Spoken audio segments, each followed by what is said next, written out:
భద్రాద్రి కొత్తగూడెం జిల్లా పాల్వంచ గిరిజన బాలుర గురుకుల పాఠశాల మరియు వసతి గృహాన్ని జిల్లా కలెక్టర్ జితేష్ వి పాటిల్ ఆకస్మికంగా తనిఖీ చేశారు. ఈ సందర్భంగా కలెక్టర్ విద్యార్థులతో మమేకమై వారికి అందుతున్న ఆహారం సమస్యలను స్వయంగా తెలుసుకున్నారు. డైనింగ్ హాల్, క్లాస్ రూమ్లు, పరిసరాలు, స్టోర్స్, వంటగదులను తనిఖీ చేశారు. కిచెన్ షెడ్లో విద్యార్థులకు అందిస్తున్న భోజనం తయారీని పరిశీలించారు. వంటకు పరిశుభ్రమైన నీటిని వినియోగించాలని, మెనూ ప్రకారం భోజనం అందించాలని, ఏమైనా సమస్యలుంటే తమ దృష్టికి తీసుకురావాలని సిబ్బందిని కోరారు.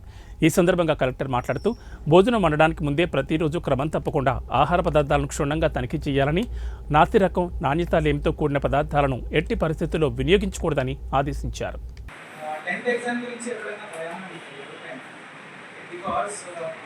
అట్లా తయారైపోయింది. 10th ఎగ్జామ్లో మన ట్రాక్ అంతా డిసైడ్ అవ్వాలా అంటారు. సో దాంట్లో కొంత నిజం ఉంది, కొంత నిజం లేదు.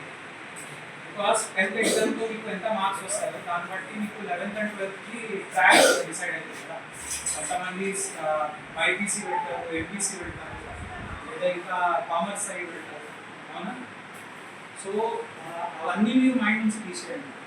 ఫస్ట్ మీకు ఏం కావాలంటే మంచి మార్క్స్.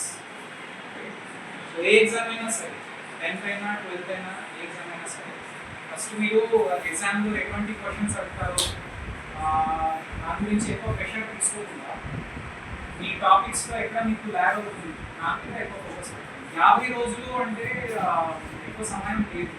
సో జనరల్గా మనం ఏం చేస్తాము,